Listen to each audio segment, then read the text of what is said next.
Février 2020, c'est une série sur les écrivaines contemporaines vivantes. Ça s'appelle 29 contemporaines et c'est parti.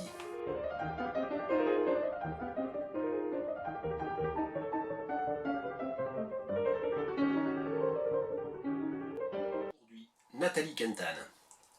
Nathalie Quintane, j'ai déjà pas mal écrit sur elle dans mon blog. J'ai pas mal parlé d'elle sur les réseaux sociaux, échangé avec des amis, convaincu un certain nombre d'amis, contacts comme ça, de la lire. Et puis j'ai aussi consacré certaines vidéos, je range mon bureau depuis 3 ans désormais, à parler de ses derniers livres.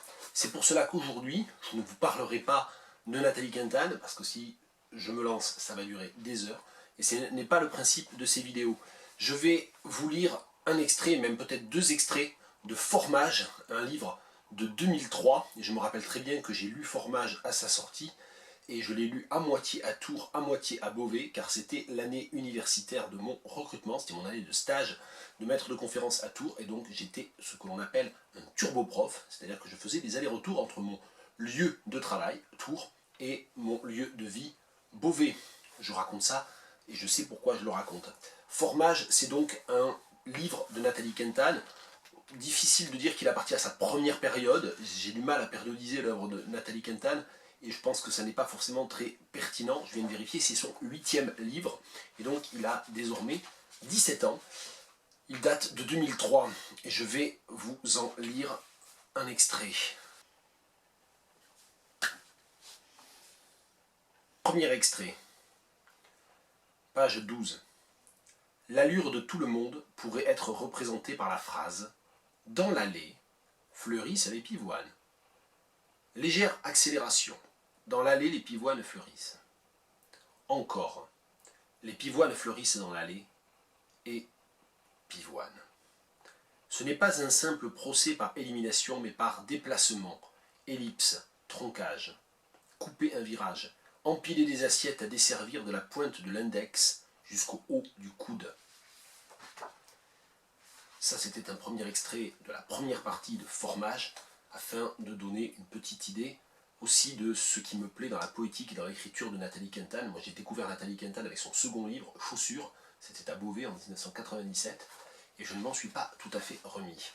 Deuxième extrait, page 55. Quand sa femme entre en trombe, excédée par un énième or, quand elle lui reproche de faire l'enfant, c'est-à-dire de parler mal.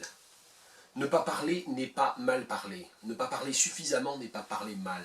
Pense celui qui ne parle pas beaucoup, qui parle peu, alors que l'autre trépigne, accuse. Roger est bien carré dans sa reprise, tandis que je m'efforce de varier, d'apporter des nuances, de menus changements qui ne tiennent pas qu'à la couleur de sa chemise. On aurait presque envie de le singer. Ce que ne manquent pas de faire les enfants, les neveux, les petits voisins, hurlant « Orangina » en sautant sur leurs 2 pieds, de s'exagérer oranginant, de mâchouiller les consonnes, de tabasser les syllabes pile face à lui. Un perroquet ferait aussi bien l'affaire. On a d'ailleurs l'idée d'en installer un, jeune et pas éduqué, à côté.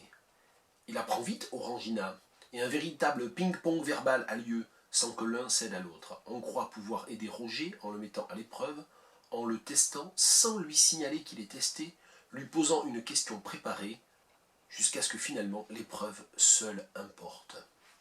Et dernier extrait de la 3e partie, ce que Nathalie Quintane appelle la partie polonaise, ce qu'elle intitule la partie polonaise, page 167. Je ne le contextualise pas, très honnêtement il faut lire le livre pour comprendre. Et encore. Jean Marais. Un jour, nous nous mordîmes la langue, ma femme et moi. Moi, parlant de route. Le travailleur, en rentrant du travail, parle de son travail. Elle, s'habillant dans une nostalgie fleurant bon Kochanowski, le ronsard polonais, Skarga, le bossuet polonais, Kollontaj et Stacic, les Diderot polonais, Mickiewicz, le Hugo polonais, Sienkiewicz, le Walter Scott polonais, Przybyszewski, le Baudelaire polonais, Raymond, l'Aragon polonais, Chawieski, le Claudel polonais, Parandowski, le Volodine polonais.